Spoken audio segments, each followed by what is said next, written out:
let's check out the new phanteks evolv X2 matrix. So if you guys remember what the phanteks evolv X2 looks like, it usually has this kind of like silver chrome kind of thing. But instead, now this is mesh and there's actually a display. So it actually lights up and you can upload like custom designs. So today we're gonna be building in this. So with the phanteks evolv X2, you actually do have to unscrew the two glass side panels. So both sides are glass right here. And we do have to unscrew two screws right up here first before we get into the rest of the build. Now we should be able to carefully remove this panel. I'm so scared.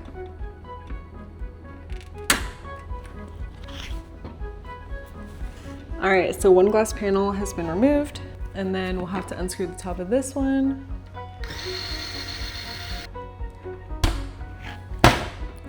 This case, because there's two glass panels, I do think it's really cool if you did want to get it UV printed. Here's what the top panel looks like. It's just white, very clean. Okay, on the back here, there is this like cable cover, so you can also like print a design or something on here too, or just paint this and it could look really cool. So once you get this open, you can pull this off, and here are all the white cables. We're gonna somehow have to fit all of our cables here. I think to get this front, or like, yeah, this front glass panel off, you need to unscrew this right here. And then you actually have to remove this plastic cover, which just comes up and out, which reveals a hard drive tray as well. So you can actually mount hard drives here, and then it reveals the second screw right here. And then you can slide this glass back towards us and out. And that is how you get this out. This is the accessories box, which was taped to the outside of the case.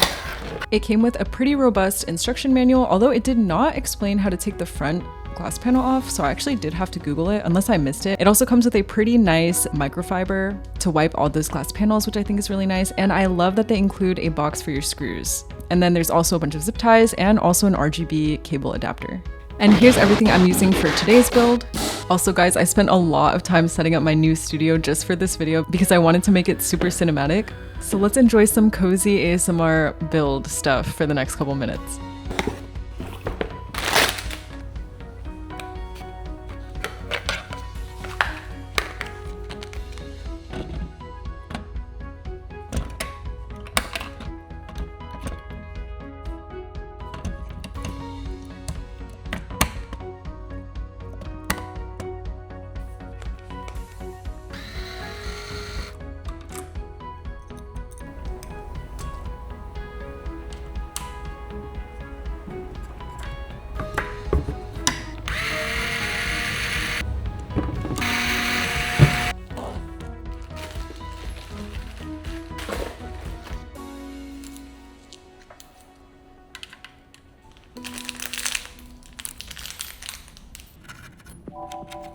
All right, let's toss the motherboard into the case.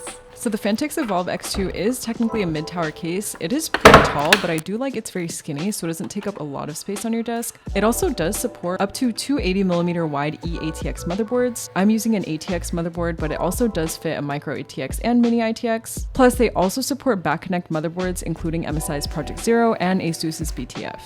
So the phanteks power supply we're using today actually doesn't come with cables, so you actually go ahead and buy your own cables, which I think it's cool, especially for builders who are planning to get custom cables anyways, because I never know what to do with the ones that actually come with the power supply and it feels like such a waste. These combs look super nice too.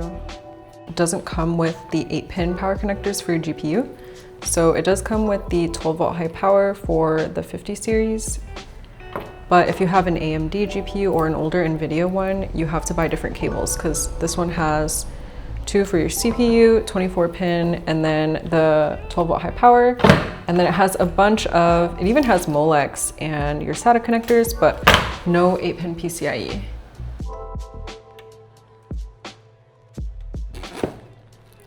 All right, so phanteks sent over their Glacier 1 D30 360mm white AIO for this, which does come with 3 D30 fans. But because of the way the radiator sits in the case, you actually can't just go ahead and mount your fans onto your radiator. You have to unscrew the top bracket and sandwich it first. These fans are kind of interesting. So on the side, it says there's one in and then one that says out. So you have to match the ins and outs. So the ins are the ones with the sticker on it. And then you take one of these things, these connectors, and you press it in. All right, so the side with these little like pins goes on the side with these gold contacts. And then these plain ones go on the back side. So you just hold them together and then snap on the plain one. So that is one segment put together. And then we have to do it again. So peel this off, match up the in and out right here.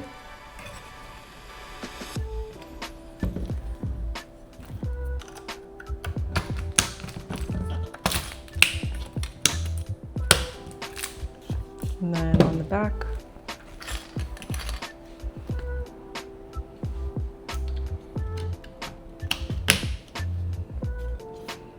All right, now these corner pieces. So we need to connect a cable set to the in.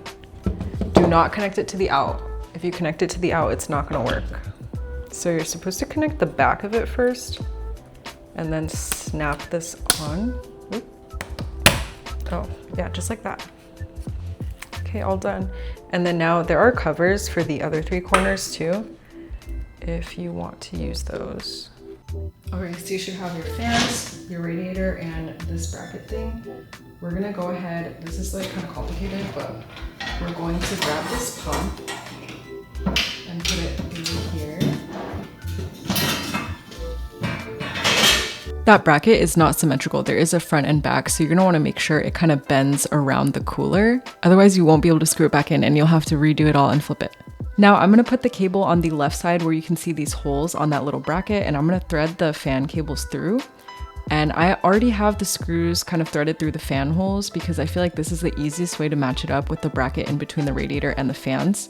But once you have that cable pulled through, I like push the screw in with my finger and then try to match it up with the hole as much as possible and just put it down where it locks, I guess, if that makes sense. And then I screw the four corners first.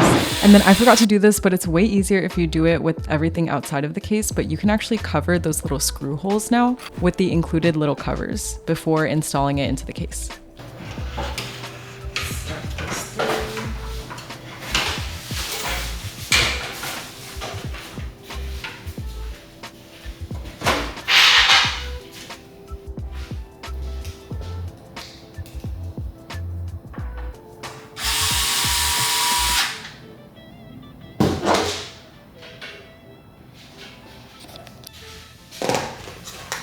I'm actually going to install a back fan here, and there is a channel near the AIO tubes for this cable. So I'm going to try threading it through here. It's kind of hard to grab this. All right, now back on this side.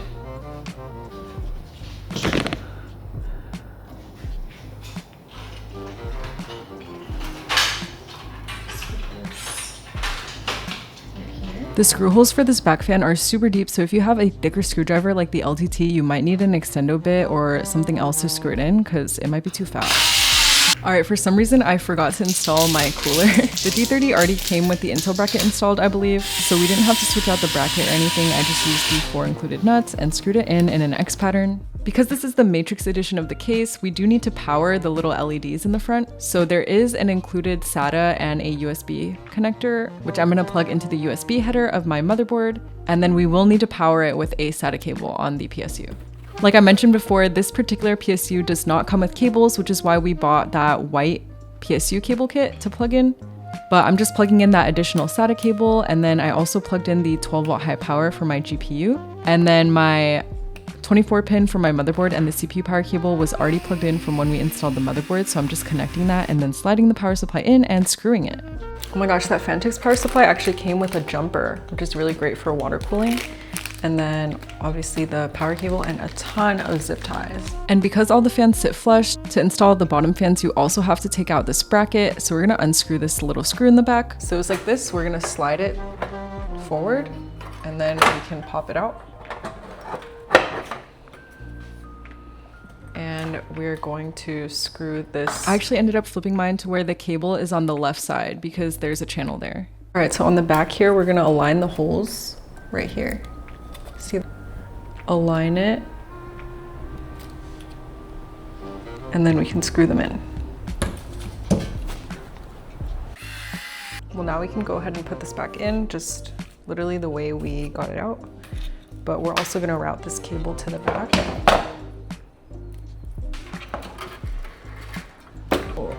Oh, wait, I gotta screw this. It's actually really easy to cable manage with these like Velcro tie systems that they have. And I hate cable management, so that is saying something. It's so neat. Because everything in this build is phanteks, I'm also using the phanteks NextLink hub to connect everything. So this cable hanging off of it is actually optional. This is if you want to use the adapter included to connect it to your motherboard lighting control software, so you can control everything through whatever like Armory Crate or Mystic Light. You can plug in one standard 4-pin fan connector, and then of course the phanteks Link 6 connectors from the phanteks devices. And it also has one slot for a 3-pin DRGB connector. If you did want to connect it to your motherboard to use your motherboard lighting control software, you would take this cable. This is the female one. You would connect it to here, that optional cable I was talking about. You would connect this, and then you would connect this RGB cable into your motherboard and this fan cable into your motherboard. This is optional. This cable was coming off of the AIO. We're just gonna plug this in on one. And then I had 3 sets of fans, and each set of fans has one fan cable and one RGB cable, and the RGB cable is actually all daisy chained together, so I ended up just plugging all of them into each other. All right, and then this can plug into here. There is also one for the fans. For the fans, I have this splitter, or I guess this, yeah, this like daisy chain thing. So we're gonna plug 1, 2, 3 sets of fans into here, and then this can go into the controller. All right, before we install the GPU, we'll loosen this up.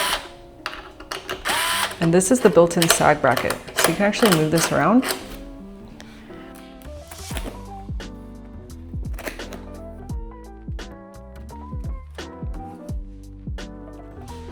All right, so this part pops off, and then we're gonna go ahead and unscrew 1, 2, the second and third slots.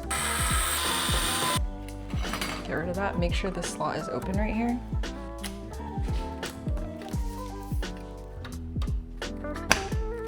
Now go ahead and screw it back in.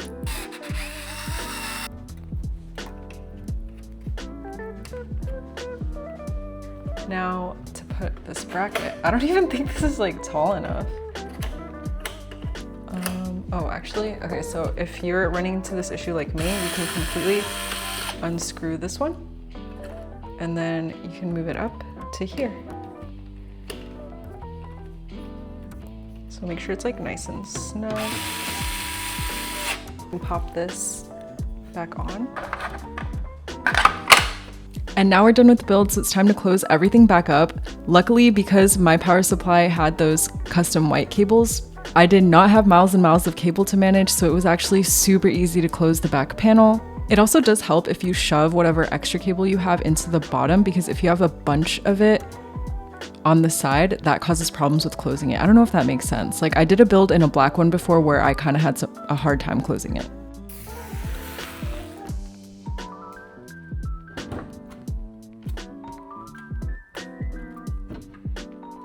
And the top panel is right here. Oh, don't forget to screw in the 2 screws. Anyways, here is the finished build. I know people hate when I do the peelies when the PC is on, but it just looks so much better for the video, guys. Sorry.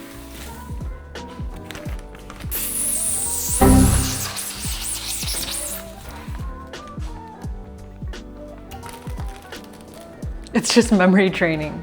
Anyways, with that scare out of the way, this is super cool. I really like how the LED actually says something without you having to set up the software. And it looks so good already.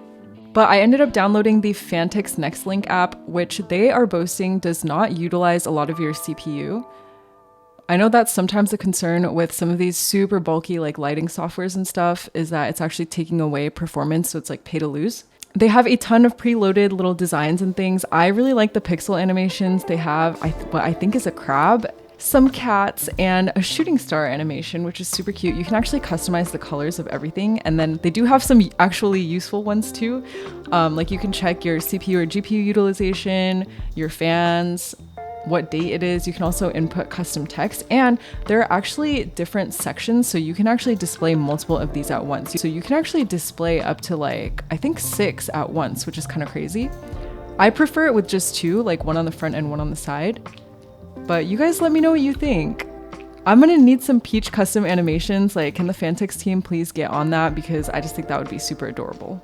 Now this case is available for purchase now. It's currently retailing for $200 in the US. And if the evolv X2 is not your speed, they actually do have the XT View. So you can actually purchase a Matrix upgrade kit if you already have one, or they are shipping it the XT View Matrix now as well. Anyways, thank you guys so much for watching. Let me know what you guys think about this build down in the comments, and follow for more aesthetic PC builds.